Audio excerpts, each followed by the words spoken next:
My name is Dr. Taj Hagey. I'm the chair of the Muslim Educational Center of Oxford, and we are here to protest against the Taliban. We are outside Downing Street, which is of course the heart of the British government, and we are here to tell the government that what they're doing in Afghanistan is wrong. They betrayed the people there, especially the women. The women are despondent, depressed, and dejected. They have no hope for the future, and we need to give the Afghan women hope for the future. At the moment, the women are prevented from finishing their education in Afghanistan. So we, after the British government, along with the Americans and NATO, have messed up Afghanistan. They owe it to the Afghan people to do something. And the best way we can help the people is to give scholarships and visas for 10,000 Afghan women, young women, to come here to complete their education. The Afghan problem starts really during the time of the Russian invasion of Afghanistan in 1979, and the West, with America and others, and Ronald Reagan and Maggie Thatcher, they supported what's called the Mujahideen, the fighters against the communists.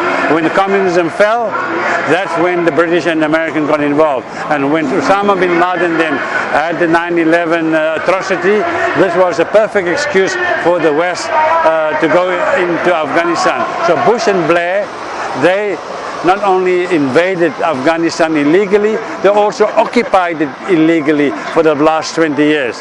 And they promised Afghan people democracy, freedom, human rights and everything. And after 20 years, they've left the whole place in a mess. Who's supposed to now pick up the mess? So we are talking here of British culpability, British responsibility.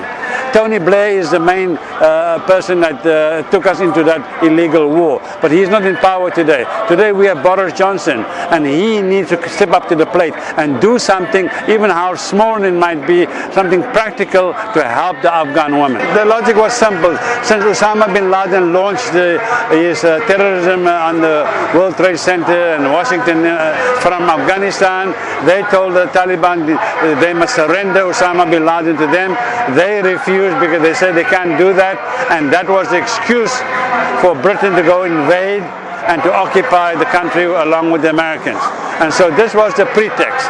Instead of invading the country, they should have sent in the special forces, the SAS, the CIA, the FBI and so forth, to take out Osama bin Laden and Al-Qaeda, instead of occupying the land for 20 years. And then the worst part of it is that they toppled Taliban in 2001, and in 2021 they give Afghanistan back to the Taliban.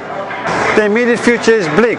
The Taliban is going to go all out to impose what they consider Sharia law, their perverse interpretation of Islam. And so we don't see anything happening constructively for the next 5 to 10 years. What's important, in the meantime, we have to give hope.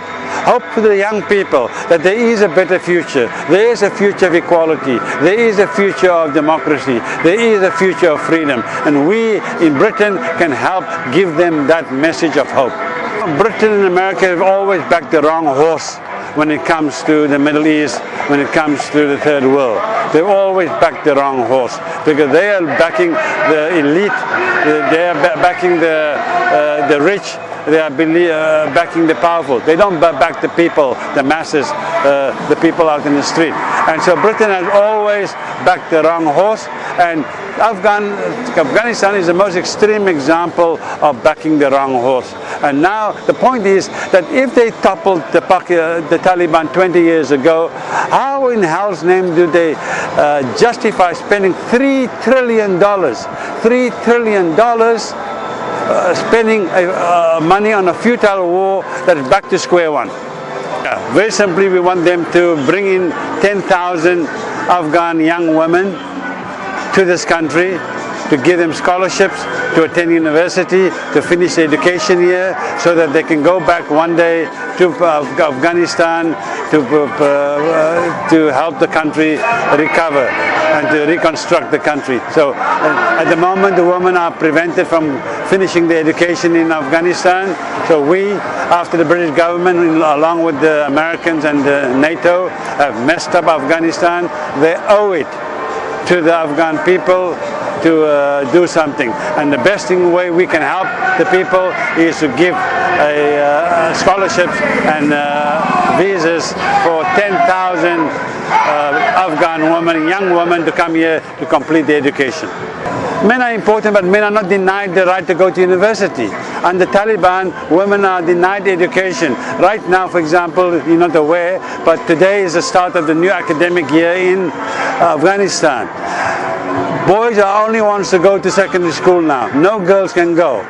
So right now our help should be focused on the people who have been denied the human rights. And the right to education is for everyone. And if there is education for men, then what about the women? And so Taliban are not going to change in a hurry. In the meantime, we need to provide for some women, we can't provide all of them, a lifeline to come to Britain and to finish their education.